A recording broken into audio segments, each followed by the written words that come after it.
में कभी कभी हम लोग इमरजेंसी में रहते हैं तो रुको हो आवे चन बाजार तब बात करबो हे ओ दूटा बात सुनी ला रुको नहीं आवे छे हमरा एक दोसरो इमरजेंसी जी तरह से प्रार्थना कर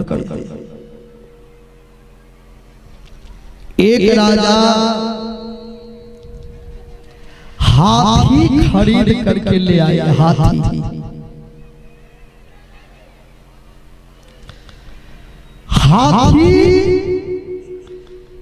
अपने सूंड से जमीन का मिट्टी उठा करके पीठ पर फेंकती थी। हाथी को देखे ना चलते भी हैं तो कुछ रास्ते पर गड़गा उड़ा उठा करके पीठ पर फेंकते थे। क्या कारण है फेंकने का? कुछ कारण तो हो रे, कुछ कारण होगा रे, कुछ कारण होगा रे, कुछ कारण होगा रे, कुछ कारण होगा। किसी की झोली फूल भरे हैं, किसी की झोली फूल भरे हैं, किसी की झोली कांटे। कुछ कारण होगा, कुछ कारण होगा, कुछ कारण होगा। किसी की झोली फूल भरे हैं, किसी की झोली फूल भरे हैं, किसी की झोली कांटे। कोई कारण होगा, कोई कारण होगा, कोई कारण होगा।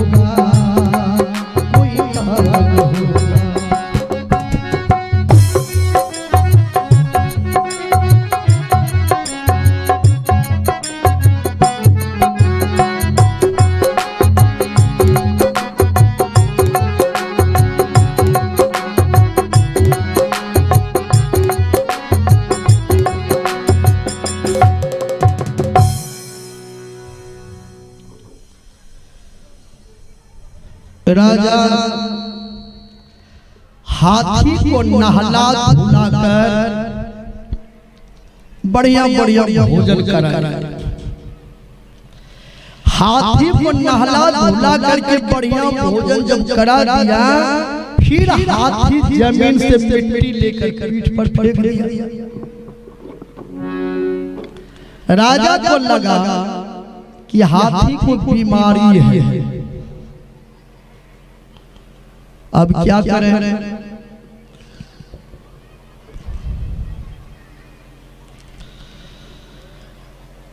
राजा डॉक्टर को बुला कर लाए। हाथी का कुछ इलाज भी हुआ, लेकिन फिर मिट्टी लेकर पीठ पर फेंका।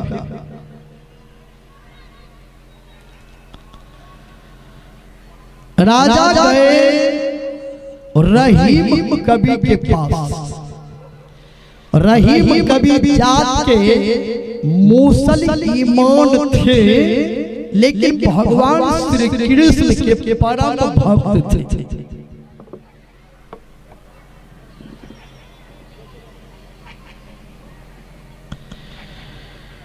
राजा जब रहीम कवि के यहाँ गए तो रहीम कवि कहीं जा रहे थे इमरजेंसी में। कभी कभी हम लोग इमरजेंसी में रहते हैं तो रुको हो आवे चन बाजार तब बात करबो हे ओ दूटा बात सुनी ला रुको नहीं आवे छे हमरा एक दोसरो इमरजेंसी जी।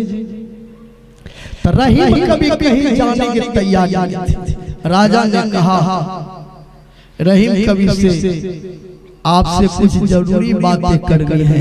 रहीम कवि ने कहा थोड़ा इमरजेंसी में है, आने दीजिए। राजा ने कहा छोटी सी बात है, हम हाथी खरीद कर लाए, ढोल धरत जजे हर कहा रहीम की काज। राजा ने कहा हाथी को नहला धुला करके भोजन करा दिए, फिर जमीन से मिट्टी उठा कर पीठ पर क्यों फेंकते थे? ढोल धरत निज देह पर कहूँ रही के काज। रहीम कवि ने कहा रुकिए, इसी दोहा के नीचा में हम उत्तर दे देते हैं। ढोल धरत निज देह पर कहूँ रही के काज। जोड़ मुनि पत्नी तरी सो खोजत गजरा।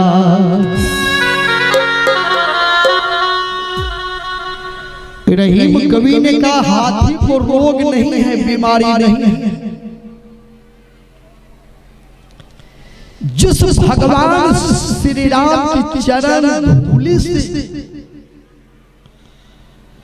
गौतम ऋषि अपनी पत्नी अहिल्या को शाप दिया था, वो पत्थर बन गई थी। भगवान राम के चरण धूलि मात्र लगने से वह पत्थर नारी बन गई।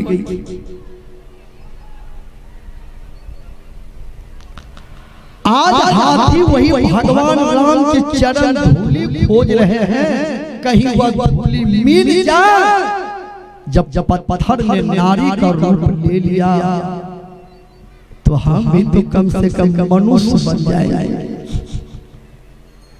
भगवान राम की चरण धूलि ढूंढ रहे हैं हाथी कि हम मनुष्य शरीर में आ जाएंगे, इसीलिए जमीन का मिट्टी उठाकर पीठ पर फेंकते थे।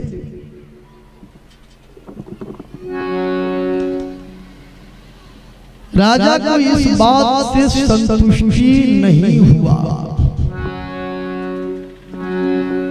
राजा घर आए, हाथी को देखा। हाथी अपने माथा को जमीन में रगड़ रहे थे। राजा को लगा कि हाथी पूरे बीमार पड़ गए। राजा गए कहां? कबीर साहब के पास। कबीर साहब से कहा एक हाथी खरीद कर लाए हैं, नहला धुला करके भोजन करा देते हैं, फिर भी हाथी जमीन का मिट्टी पीठ पर फेंकते हैं। आज तो देखे हैं कि माथा को जमीन में रगड़ रहे थे। तो कबीर साहब तो कबीर साहब थे। कबीर साहब ने कहा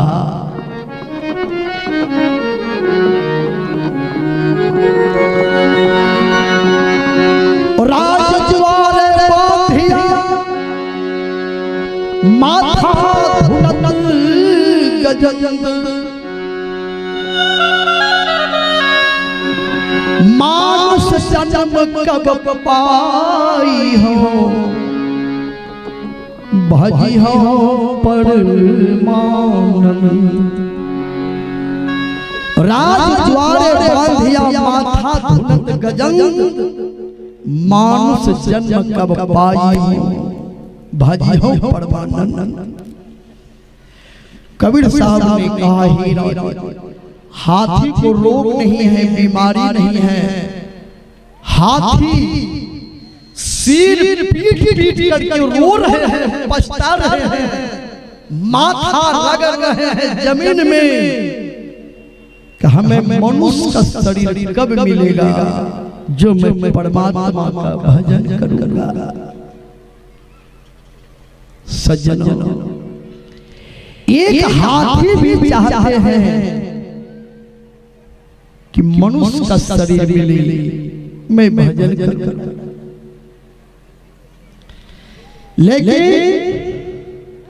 जिस आदमी को मनुष्य का शरीर मिल गया है, मनुष्य शरीर का आयु पानी की तरह लोग व्यर्थ बहा रहे हैं।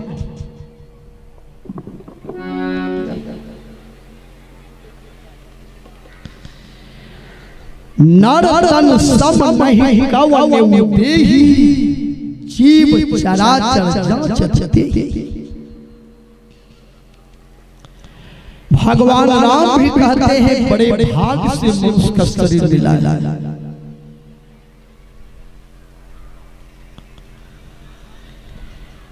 कालभूषुंड जी महाराज भी कहते हैं नर तन सम नहीं कवने उते। मनुष्य शरीर से बढ़कर के और शरीरधारी जीव दूसरा और नहीं।